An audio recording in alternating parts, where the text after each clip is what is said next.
In this episode of Falmouth in Focus, we celebrate National Health Center Week, stop by a major film festival, and a local music festival as well. All this and much more on this edition of Falmouth in Focus.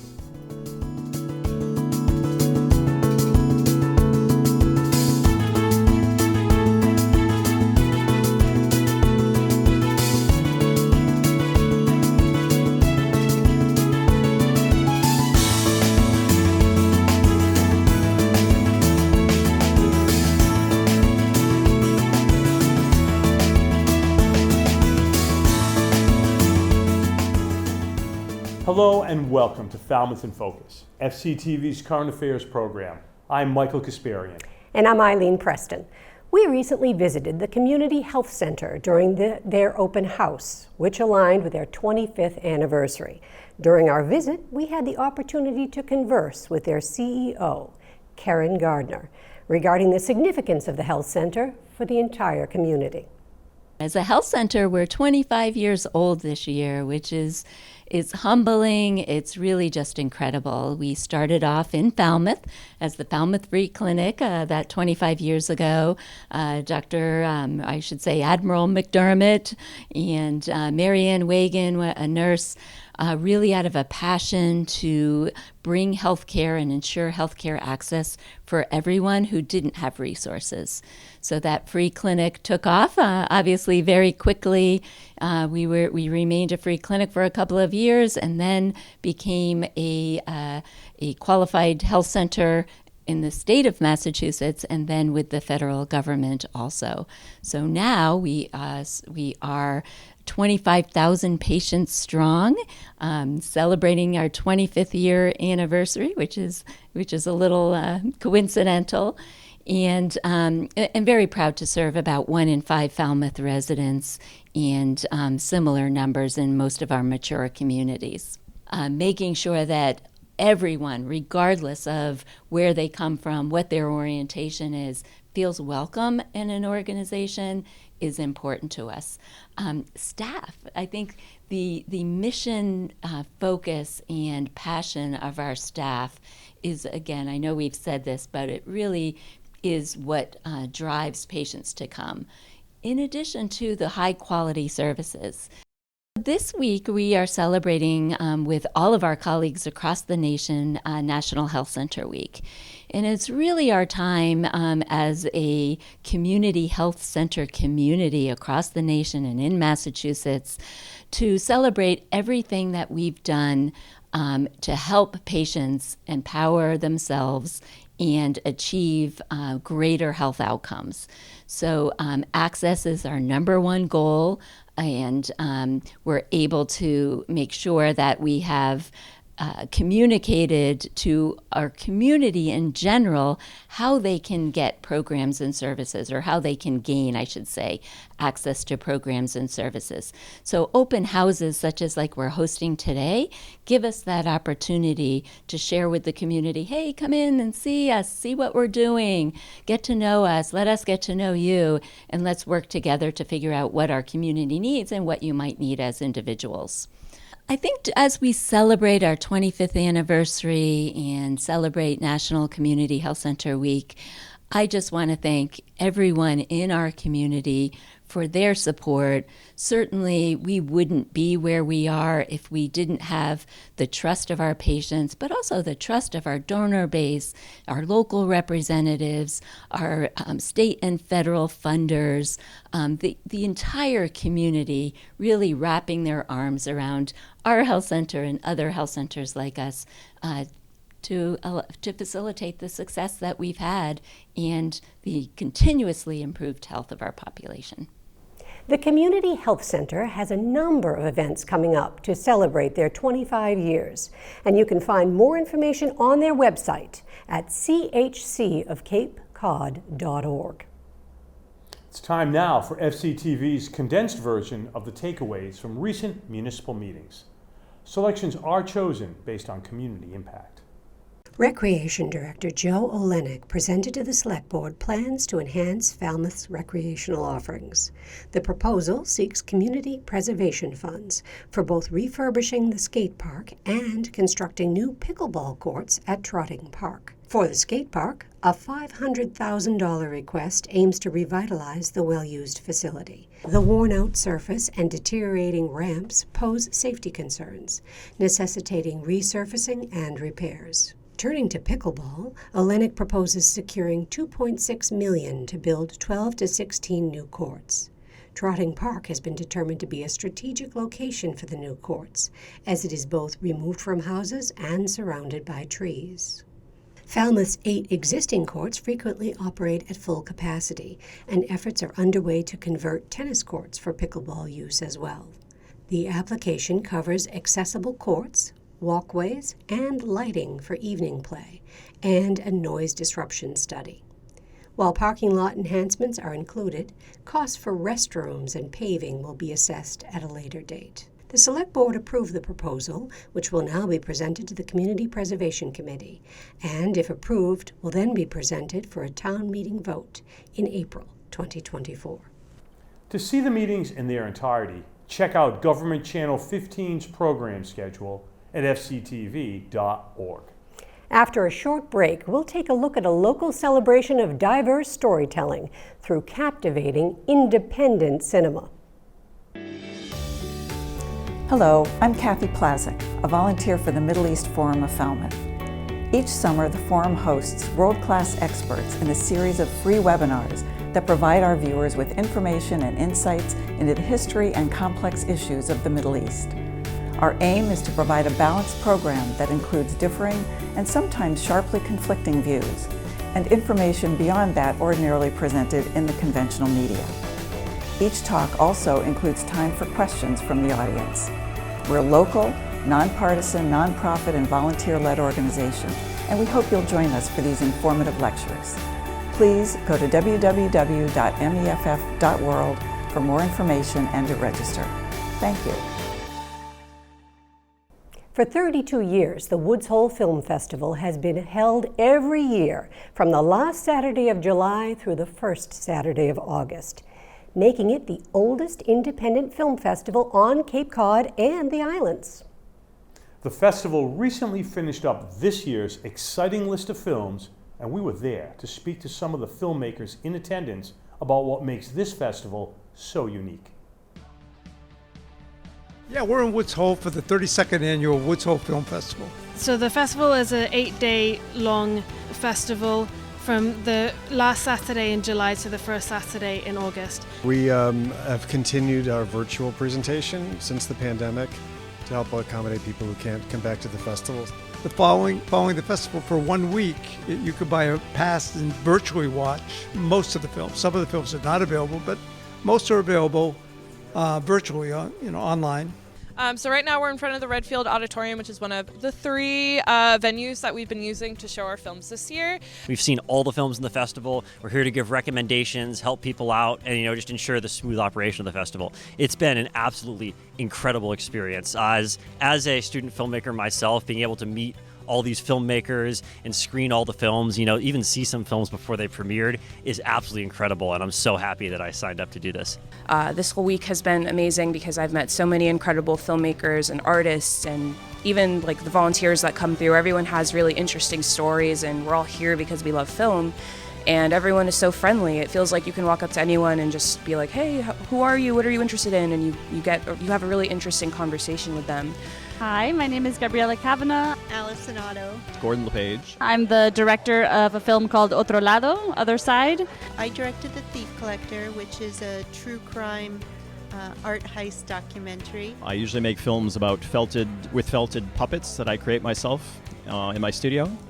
And this particular film here is called Dragon Poets of Boston, where I felted 2 dragons who happen to be Bostonians and have heavy Boston accents. I'm really excited to be here. It's my first time presenting a film. My co-director, Grace McNally, is a local from Falmouth. She couldn't be here today, but it's always nice to be here in her hometown. This is my, I think it's my 3rd time here, and I love this festival. It's such a beautiful town, and the people come out in full force, and they're very engaged, and it's one of the best of festivals. I've been to a ton, and I really love this one. It's an awesome festival, really. Just beautiful facilities, really friendly staff, super well organized. And this film has been in a fair number of festivals, and they run the gamut. But this one is one of the best I've been to. It really is great. Beautiful venue, and as I said, wonderful people. Wonderful people. The whole atmosphere when a festival happens is so fun, and a really good vibe to it, and then see the payoff of all the time we've been spent working what it's going towards. And we also get to meet the filmmakers and attend workshops and panels, and I'm learning a lot of stuff along the way. The Woods Hole Film Festival also sponsors film screenings throughout the year. Check their website, woodsholefilmfestival.org, for more information. Thanks to Sean Michael Hibbert for that report. From one popular local festival to another, and this one with a rockin' beat. One of Cape Cod's most favorite bands, Crooked Coast, held their annual Coastfest at Marine Park in Falmouth. We caught the summer sounds of Coastfest and spoke with some of the attendees about this year's festival. I'm John McNamara from the band Crooked Coast, and we're backstage at Coastfest. Coastfest is a festival that we put on, Crooked Coast. First one was in 2019. And it went off great, and we kind of did a couple drive-ins through COVID, and then our last one last year for 2022 was amazing, and so this is our kind of third real one that we're putting on this year. We usually do a charity or donation every year for a specific group in Falmouth, and we're trying to give back to the community and put on a great event here, and we all born and raised here, and we love it. Well, I'm Steve from Surfside Burger Bar, selling some of my merchandise here today at Coastfest. Surfside Swag is kind of like the merchandise line of my restaurant. We started selling t-shirts and hats, things like that at the restaurant, and it just the designs were cool and it kept growing, so we tried to take it to the next level, so here we are. I've never been to the Cape, actually. I'm originally from Long Island, New York, moved up to New Hampshire 12 years ago or something. I've never been to the Cape, and Crooked Coast's manager, my buddy Ian Miller, Mr. Meat Nugget, he invited me to come do this, and I was happy to connect with the guys from Crooked Coast and come down, so it's great. Hi, this is Rika from MVY Radio. We're broadcasting here from Coastfest 2023 in Falmouth. It's an excellent day here today. We've got a lot of people. There are families and friends and a lot of folks from the radio stations here today. It's a really great vibe, some excellent bands. We've had a lot of relationships with Crooked Coast over the years. We've done interviews. We've had Luke out to the radio station before. He's done some work with us. It's an amazing partnership. We're really glad to be here. MVY Radio is a non-commercial broadcast. We are located on the island of Martha's Vineyard. We broadcast to southeastern Massachusetts, Cape Cod, and the islands on 88.7 FM, and we have a 96.5 broadcast in Newport, Rhode Island, and we have a free stream that is available worldwide, so we actually have a worldwide listenership. It's pretty amazing. Seeing live music here in Falmouth is something that we haven't seen in a long time, and since the pandemic there's been a resurgence, and I feel like it's a renaissance of live music and festivals here on the Cape, so it's really an honor to be a role in that and to play a role in it, really. If you miss the festival, there are still plenty of chances to catch Crooked Coast in concert. Check their website at crookedcoast.com for tour dates. Thanks to Dalton Webb for that report. Falmouth Chorale has been bringing great choral music to the Upper Cape since 1964. We are your friends, neighbors, and community members who share a passion for choral music and singing. We lift our voices as one to enrich, educate, and inspire, opening windows into the diverse world of choral music, everything from choral masterworks like Mozart's Requiem and Handel's Messiah, to contemporary works like Issei Barnwell's Hope and Robert Cohen's Alzheimer's stories. We sing to connect to each other, to our community, and to our history. We have fun. Singing together brings great satisfaction, a rousing challenge, and strong connections. We invite you to become a part of this wonderful organization. Join us today as singers, audience members, and supporters. This is our 60th season, and we would love for you to be a part of it. We are the Falmouth Chorale, engaging with audiences by sharing our passion for musical excellence and the joy of singing. Please visit our website at falmouthchorale.org for more information. Up next, we continue our look at Falmouth Educational Fund's projects, this summer with a look at the advisory program called Social Emotional Learning, or SEL. SEL focuses on building a safe classroom environment where students feel connected, supported, and valued members of the community. Hi, I'm Chena Mapp. And I'm Daria Kasparian. So SEL stands for Social and Emotional Learning. So we started the year to bring a Breathe for Change trainer to our school, and teachers were able to start the school year with mindful practice. And our why is we wanted for teachers a space to create a space and hold space for them to be able to increase their self-awareness and work on reducing stress. We wanted them to be able to connect with their community, because oftentimes as teachers, when we're standing and delivering instruction, we have this thing called a pacing guide. And the pacing guide kind of dictates what we're supposed to be able to do in a space of time for them so that they're prepared for life beyond our classroom. And so sometimes that can prove to be a little bit difficult. And so I think just allowing them to be able to understand that it's okay for them to take a breath and give them strategies to help them reduce their stress and move forward with their students, but also connect.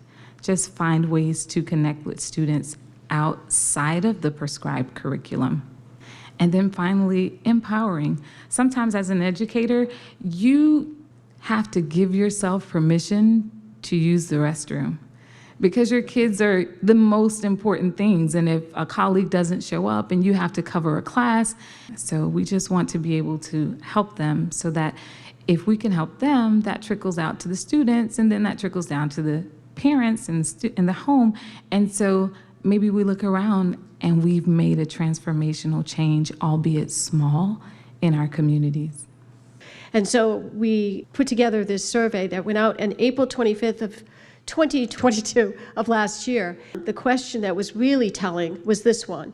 In ordinary day, how stressed are you? The numbers went up as the respondents told us that they are stressed, they are in need of coping strategies, and they don't have the time to do that. So we wanted to have an option for teachers so that they could access these types of social emotional learning strategies all through the year. And Breathe for Change was a company that was doing that. They, first of all, give access to live classes all week long, but also links.